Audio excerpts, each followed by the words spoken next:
Hörmətli tamaşaçılar, boks üzrə Azərbaycan çempionatından İdman Azərbaycan telekanalının canlı yayımı davam edir və bir qədər öncə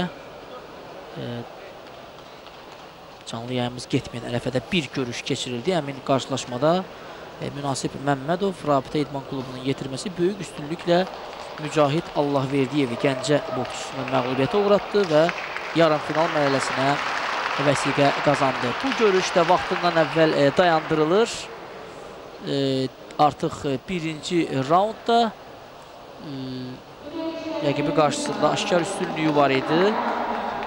Rabitə İdman Klubundan olan Rauf Ağazadə. Bəli, artıq Rabitə İdman Klubundan ikinci idmançıdır ki, bugünkü yarışlarda qalib gəlir və yarımfinal mərhələsinə adlayır. Artıq birinci raundda o Rauf Ağazadə, daha doğrusu üzr istəyirəm, Tural Əhmədov 9-1 hesabı ilə öndə idi və hakimlər də gördülər ki, artıq bu görüşü davam etdirməyin heç bir mənası yoxdur. Çünki rəqibindən çox güclü idi Tural Əhmədov və vaxtından əvvəl artıq birinci raundda bu görüş dayandırıldı.